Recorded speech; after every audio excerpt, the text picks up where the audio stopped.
The leader of the Republican Party is up here today on the Hill. But you may be surprised to learn that it's not Mitt Romney, it's not John Boehner, and it's not Mitch McConnell. You know who it is. It's Grover Norquist. Nearly every Republican in Congress has signed Grover's pledge.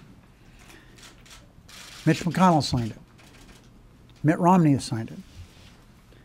And he's sticking to it, Mitt Romney. When Romney was asked whether he would support a deficit reduction plan that had 90% in cuts, 10% in revenue, he said no, he wouldn't support it. He would reject the deal. Unfortunately, all the Republicans on Grover's list are at odds with the American people. And if anybody crosses him, of course, they know the Club for Growth and the whole gang's going to come down hard on him. The problem with that is that none of us have taken a pledge to anything other than the Constitution when it comes to service in the Senate and the House.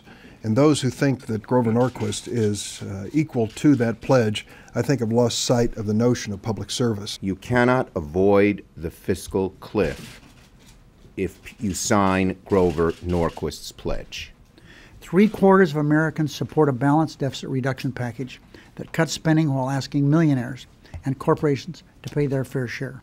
So in a private briefing with House Republicans, Grover Norquist is working to renew the pledge, to once again remind House Republicans he is watching and special interests come first. Jeb Bush, as respected a figure as exists right now in the modern Republican Party, decided to take him on in a very high-profile way. Both sides understand the pain that sequestration would inflict. The blitz he's doing is a sign of weakness.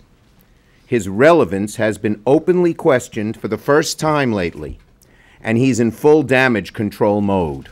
But where there are glimmers of hope and clear signs of bipartisanship here in the Senate, there's just more of the same in the House. We have serious issues facing this country right now and at the end of the year. To resolve those issues in a favorable way, it means that both sides have to be willing to give. These ironclad pledges to people like Grover Norquist make it impossible to govern this country responsibly. I really hope that Republicans in the House have the strength to stand up to these heavy-handed tactics, to realize this is a bipartisan problem that requires a bipartisan solution. Grover Norquist is the problem around here, and bipartisanship in the Senate is the solution.